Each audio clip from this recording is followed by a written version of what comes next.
Plan पाहिल्यानंतर माझी खात्री आहे की नेटवर्क मार्केटिंगमध्ये तुम्हाला दुसरा कोणताही प्लॅन बघण्याची गरज लागणार नाही. एवढा हा प्लॅन अनोखा प्लॅन आहे. काय या प्लॅनमध्ये? पहिली गोष्ट, या प्लॅनमध्ये कुठलंही प्रोडक्ट तुम्हाला विकायचं नाही. दुसरी गोष्ट, कुणाच्या घरी जाऊन हे प्रोडक्ट तुम्हाला द्यायचं नाही आहे. तिसरी गोष्ट, या प्रोडक्टची परत खरेदी नाही करायची. चौथी गोष्ट, या प्रोडक्टची व्हॅल्यू मित्रांनो कधी कमी नाही होणार. आणि पाचवी गोष्ट, हे जे प्रोडक्ट आहे याला कुठलीही एक्सपायरी डेट नाही. मग आता असं आहे काय प्रोडक्ट? तर त्या अगोदर आपण पाहूया ही कंपनी काय आहे. तर कंपनीचं नाव आहे मित्रांनो श्री करायल welfare marketing services private limited. आणि ही कंपनी मित्रांनो केरळ राज्यामधून आहे. कंपनीचा रजिस्टर क्रमांक तुम्हाला दिसतोय, जो तुम्ही गुगलवर चेक करू शकता. आणि मित्रांनो एक आनंदाची बातमी सांगायची म्हटलं तर ही कंपनी जी आहे याची मॅनेजमेंट जी आहे ती 48 वर्ष जुनी मॅनेजमेंट आहे. ओके. आणि त्याच्या आधी या कंपनीचं एक मदर कंपनी आहे, तिचं नाव आहे श्री करायल चिट फंड. आणि ती गेली 48 वर्ष चालू आहे, अजूनही चाललेली आहे. आणि तीच मॅनेजमेंट मित्रांनो या कंपनीमध्ये पण त्याची आहे. आणि या कंपनीला साधारणपणे 2 वर्ष या कंपनीने सुरू होऊन झालेली आहे. आता ही कंपनी श्री करायल ज्वेलरी या माध्यमातून काम करते. आता पुढे बघूया आपण की हे कंपनीचं इनकॉर्पोरेशन सर्टिफिकेट आहे. हा कंपनीचा GST जे कंपनी भरते ते GSTचं सर्टिफिकेट आहे. म्हणजे जे लिगल डॉक्युमेंट्स आहेत ते मी तुम्हाला दाखवतो आहे. हे कंपनीचे जे मालक आहेत त्यांचं नाव आहे राजन करायल. तर मित्रांनो तुमच्या लक्षात आलं असेल की कंपनीचे जे मालक आहेत त्यांच्या स्वतःच्या नावावर ही कंपनी आता चालू आहे. एखादा माणूस जर स्वतःच्या नावावर कंपनी चालवत असेल तर तुम्ही विचार करा तो माणूस त्या कंपनीला किती जपणार असेल. ओके. तर हे कंपनीचं सर्टिफिकेट आहे जे केरळ सरकारने त्यांना दिलेलं आहे. ओके. हे कंपनीचा पॅन कार्ड नंबर आहे. आणि आता बघूया आपण की कंपनीचं प्रोडक्ट काय. तर मित्रांनो कंपनीचं प्रोडक्ट म्हणजे दागिने आहे. आता पहिला जो दागिना आहे ही आहे नाकातली, त्याला पुली म्हणूया आपण किंवा नाकातली नोज, म्हणजे इंग्लिशमध्ये नोज पिन म्हणू. तर ही नोज पिन आहे. याची किंमत आहे 8,220 ते 9,000. कारण कमी जास्त होते, सोन्याची किंमत कमी जास्त होते म्हणून 8,220 ते 9,000. आणि हा जो प्लॅन आहे याचं नाव आहे सिल्वर सेल्समन प्लॅन. आणि या जे दागिना आहे याला मयुरी दागिना असं कंपनी म्हणते. ठीक आहे. तर ही अशा प्रकारे दिसेल तुम्हाला. एक पेंडंट कंपनीने आणलं आहे. तुम्ही पुलीच्या ऐवजी पेंडंट पण घेऊ शकता, पण त्याची किंमत मित्रांनो 14,000 रुपये आहे. तर त्याच्याबद्दल पण मी पुढे तुम्हाला सांगेन. ठीक आहे. पण हे दागिने ओळखायचे कसे? कारण काय आपण सोन्याबद्दल आपल्या सगळ्यांना माहिती आहे, पण डायमंडबद्दल कुणाला माहिती नाही. कारण तुमच्या लक्षात आलं असेल की हे जे दागिने आहेत त्याच्या पुढे डायमंड आहे. आता डायमंड ओळखायचा असेल तर कंपनी म्हणते की हे एक इंटरनॅशनल सर्टिफिकेट आहे. याच्याबरोबर तुम्हाला एक QR कोड आहे. जसा हा पण QR कोड जर तुम्ही स्कॅन केला तर हा जो दागिना आहे हा बनला आहे कुठे, त्याच्यानंतर त्याचा जो डायमंड आहे त्याची प्युरिटी किती आहे, त्याच्यानंतर कुठल्या लॅबने तो टेस्ट केला आहे आणि त्या लॅबच्या पूर्ण जगामध्ये किती शाखा आहेत हे सगळंच्या सगळं तुमच्या मोबाईलवर स्क्रीनवर दिसेल. आणि हे तुम्ही कुठेही चेक करू शकता. शिवाय हे इंटरनॅशनल गॅरंटी कार्ड आहे. ओके. आता दुसरा जो दागिना आहे ती आहे लोटस. 15,040चा हा दागिना आहे. आणि हा जो प्लॅन आहे त्याचं नाव आहे गोल्डन सेल्समन प्लॅन, ज्याच्याबद्दल आपण पुढे चर्चा करू. तिसरा जो दागिना आहे ह्या हातातली अंगठी आहे. जर्रा 1, जर्रा 2 आणि जर्रा 3 याच्यातली कुठलीही एक तुम्ही घेऊ शकता, ज्याची किंमत 35,100 रुपये आहे. ओके. आणि चौथा जो दागिना आहे तो आहे आपल्या गळ्यातला नेकलेस. हा डायमंडचा हार आहे आणि याची किंमत आहे 1,97,600 रुपये. हा एवढा सुंदर आहे मित्रांनो दागिना की हा मिळवण्यासाठी आपल्याला काय करायचं, इथे काम करायचं आहे. आता कशा प्रकारे दागिने मिळवायचे त्याच्याबद्दल आपण बोलू. बघा 4 प्रकारचे मी दागिने तुम्हाला सांगितले. एक आहे मयुरी, दुसरा आहे लोटस, तिसरा आहे जर्रा आणि चौथा आहे झैरातम. तर कंपनी म्हणते तुम्हाला जी सुरुवात करायची आहे ती बाकीच्या 3 दागिन्यांमधून नाही सुरुवात करायची. तर पहिला जो दागिना आहे मयुरी, ज्याला सिल्वर सेल्समनचा प्लॅन म्हणतात, तिथूनच तुम्हाला सुरुवात करावी लागेल. आता सुरुवात कशी करायची? जर मित्रांनो आपल्याला तो दागिना सगळा खरेदी करायचा आहे पूर्णच्या पूर्ण, म्हणजे लगेच खरेदी करायचं, तर कंपनीला फोन करायचं आणि त्या दिवशी त्या दागिन्याची किंमत कंपनीला विचारायची. तेवढे पैसे कंपनीच्या अकाउंटला ट्रान्सफर करायचे. कंपनी काय करेल, तुम्हाला तो दागिना 7 दिवसाच्या आतमध्ये तुमच्या घरी पोस्टाने पाठवेल आणि घरी येईपर्यंत त्याचा विमा असतो.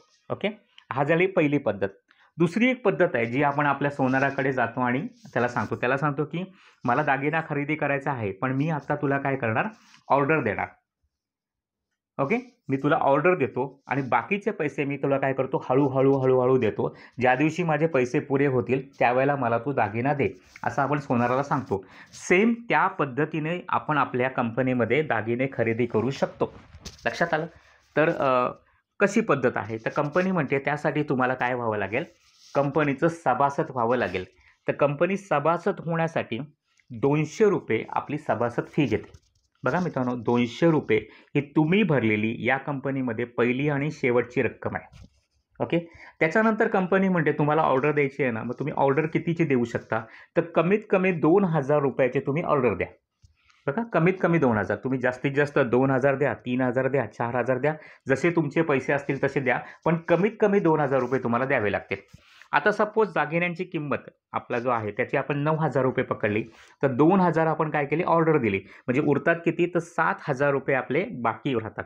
तर 7000 देण्यासाठी कंपनी आपल्याला 2 पर्याय देते. पहिला पर्याय असा आहे की तुम्ही काय करू शकता, ₹7000 हळूहळू दर महिन्याला कंपनीला देऊ शकता. म्हणजे ₹700 जरी दिले तरी 7 महिन्यामध्ये तुमचे 10 महिन्यामध्ये पैसे पुरे होतील. किंवा कधी 1000 द्या, कधी 2000 द्या, कधी 500 द्या, कधी 800 द्या. असं करत करत करत तुम्ही कंपनीला पैसे देऊ शकता. आणि ज्या दिवशी तुमचे पैसे पुरे होतील कंपनी काय करणार, तुम्हाला प्रोडक्ट तुमच्या पोस्टाने तुमच्या घरी पाठवणार आणि घरी येईपर्यंत त्याचा विमा असणार. ओके, दुसरी एक पद्धत अशी आहे, कंपनी म्हणते की आम्ही तुम्हाला आमच्याकडे काम केलात तर पैसे कमवण्याची संधी देतो. ते पैसे जसं तुम्ही कमवत जाल तसं त्याच्यातली काही रक्कम आम्ही दागिन्यांसाठी कट करू आणि काही रक्कम तुम्हाला देऊ. अशा प्रकारे सुद्धा तुम्ही हे दागिने तुमच्या घरी घेऊ शकता. तर आपण बघूया दुसरी पद्धत काय आहे. ठीक आहे, तर सपोज तुम्ही काय केलं, दुसऱ्या पद्धतीनुसार या कंपनीमध्ये जॉईन झालात. ₹200 तुमचं सभासद फी आणि ₹2000 हे तुम्ही कंपनीला ऑर्डर दिली. ऑर्डर देऊन झाली तर तुम्ही काय केलं, या व्यक्तीला या बिझनेसबद्दल सांगितलं. ओके, तुम्ही तुमच्या अपलाईनची मदत घ्या आणि या बिझनेसबद्दल सांगा. यानं पण काय केले, ₹2200 भरले आणि तो माणूस कंपनीमध्ये जॉईन झाला किंवा यानं ऑर्डर दिली. दुसऱ्या बी व्यक्ती आहे त्यानं पण काय केले, 2200ची ऑर्डर दिली.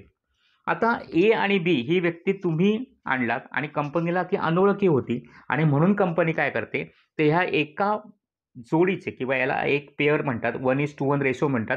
तर त्याला कंपनी म्हणते की आम्ही तुम्हाला 1 पॉईंट देऊ, एका जोडीला 1 पॉईंट. तर इथे ए आणि बी हा 1 पॉईंट झाला, तर एका पॉईंटचे कंपनी आपल्याला देते ₹500. ॲक्च्युली कंपनी देते ₹400, पण कंपनी सुरुवातीला तुमचं स्वागत करण्यासाठी काय देणार आहे, ₹500 देणार आहे. आणि जर तुम्ही अजून एक व्यक्ती आणलात, ज्याला सी म्हणू आपण, तर सी जर आणलात तर कंपनी तुम्हाला डायरेक्ट ₹500 देते. म्हणजे ए आणि बीचे 500 आणि सीचे 500 असे एकूण टोटल किती रुपये मिळतात, तर ₹1000 मिळतात. इथपर्यंत लक्षात आलं? ओके, आता ए, बी आणि सी ही जी व्यक्ती आहेत ही पण काय करतील, स्वतःचे 1, 2, 3 ABC आणतील. समजा ए या व्यक्ती आहे, म्हणजे आपण असं पकडू की ए या व्यक्तीने स्वतःची 3 लोक आणली, बी व्यक्तीने 3 आणता नाही आली पण त्यांनी काय केली, 2च आणली आणि सीने काय केली, 1च आणला. तर इथे काय होतं माहिती आहे का, एची 3 लोकं, बी आणि सीची मिळून 3 लोकं, अशा 3 जोड्या होतात, 3 पॉईंट होतात आणि 3 पॉईंटची कंपनी ह्याच्यानंतर किती देणार आहे, आपल्याला ₹400 देणार आहे. मग इथे 3 पॉईंट झाले म्हणून कंपनीने आपल्याला ₹400 दिले. ओके, एका पॉईंटचे 400 तर 3 पॉईंटचे ₹1200 दिले. पण मित्रांनो, कंपनी सुरुवातीला कुठलीच रक्कम तुमची कट नाही करत, पण नंतरची रक्कम कंपनी काय करते, तुम्हाला दागिन्यांसाठी कट करून घेते. आता दागिन्यांसाठी कट करते म्हणजे काय करते, तर ₹1200 ₹600 म्हणजे अर्धी रक्कम ही काय करते, दागिन्यांसाठी कट करते आणि अर्धी रक्कम कंपनी तुमच्या अकाउंटला देते. पण त्याच्यासाठी कंपनी काय म्हणते, आम्ही एक प्रोसेसिंग फी म्हणून ₹50 तुमच्याकडून घेऊ. लक्षात आलं? आणि ही प्रोसेसिंग फी जी आहे त्याच्यामध्ये सुद्धा कंपनी काय देते त्याच्याबद्दल पण मी पुढे सांगतो. आता उरतात किती, तर ₹550 हे तुमच्या काय उरतात, तुमच्याकडे उरतात आणि हे कंपनी तुमच्या अकाउंटला देते. कंपनी ₹100 असले तरी पण अकाउंटला देते, सगळे पैसे कंपनी तुमच्या अकाउंटलाच देते. त्याच्यानंतर ह्या 3 लोकांनी समजा 3 लोकं आणली तर टोटल 9 लोकं झाली. 9 लोकं झाली तर कंपनी ₹3600 तुमचा इन्कम येणार. 9 पॉईंटचे ₹1800 कंपनी काय करणार, तुमचे प्रोडक्टसाठी कट करून घेणार. ₹50 कंपनी ॲडमिन चार्ज घेणार आणि 1750 हे तुमच्या अकाउंटला देणार. आता हे 600 कट केले, 1800 कट केले आणि पहिले तुम्ही ₹2000 कंपनीला ऑर्डरचे दिले जातात ना, त्याच्यामध्ये हे कंपनी पैसे प्लस होतात. त्याच्यानंतर 27 झाले, 27 पॉईंट झाले. कंपनी ₹10,800 तुमचे घेणार. त्याच्यानंतर कंपनी बघा, ह्याच्यातली अर्धी रक्कम कट नाही करणार आहे. कंपनी काय म्हणते, तुमचे 9,000 जे आहेत त्यातले 7,000 द्यायचे आहेत ना, तर 7,000 पुरे व्हायला रक्कम किती बाकी आहे? ₹5,200 बाकी आहेत. लक्षात आलं? तर ₹5,200 बाकी आहेत. त्यामुळे कंपनी काय करते, तेवढेच पैसे कट करते. ₹50 कंपनी प्रोसेसिंग फी घेते आणि 5,150 ही कंपनी तुमच्या अकाउंटला देते. आता याच्यानंतर मात्र कंपनी तुमचे पैसे कट करून घेणार नाही. ज्या वेळेला तुमचा चेक येईल, ज्या वेळेला इन्कम येईल, कंपनी फक्त ₹50 कट करणार आणि बाकी उरलेले पैसे हे तुमच्या कंपनी अकाउंटला देणार. इथे 50 पॉईंट झाले. कंपनी 20,000 तुमचा इन्कम आला, ₹50 कट करणार, ₹19,950 तुमच्या कंपनी अकाउंटला देणार. अजून एक गोष्ट मला सांगायची आहे की तुमचं इन्कम ₹15,000 होईपर्यंत कंपनी कुठल्याही प्रकारचा TDS तुमच्याकडून कट करून घेत नाही. कारण कंपनी काय म्हणते, तर 15,000 होईपर्यंत TDS कट करू नये असा गव्हर्नमेंटचा नियम आहे आणि तो नियम म्हणून कंपनी आपलं TDS कट करत नाही. नंतर मात्र कंपनी 3.75 जो TDS आहे तो कट करते आणि तो सुद्धा तुम्ही काय करू शकता, नंतर तुमची फाईल दाखवून तो परत घेऊ शकता. ओके, इन्कम टॅक्स फाईलनुसार. त्याच्यानंतर 80 पॉईंट झाले तर कंपनी काय म्हणणार, कितीही होऊ शकतात, 80 होऊ शकतात, 60 होऊ शकतात, 70 होऊ शकतात. ₹32,000 हा तुमचा इन्कम आला. ₹50 कंपनी काय करणार, प्रोसेसिंग फी घेणार आणि 31,950 तुमच्या अकाउंटला. पण कंपनी काय म्हणते की आम्ही इथे काय ठेवलं आहे, एक सिलिंग ठेवलं आहे. आम्ही जास्तीत जास्त किती पैसे तुम्हाला देऊ शकतो, कारण सगळेच जर पैसे असे वाटायला गेलो तर कंपनी कोलॅप्स होईल. म्हणून कंपनी म्हणते की आम्ही जास्तीत जास्त ₹40,000 हे तुम्हाला आठवड्याचे देऊ शकतो.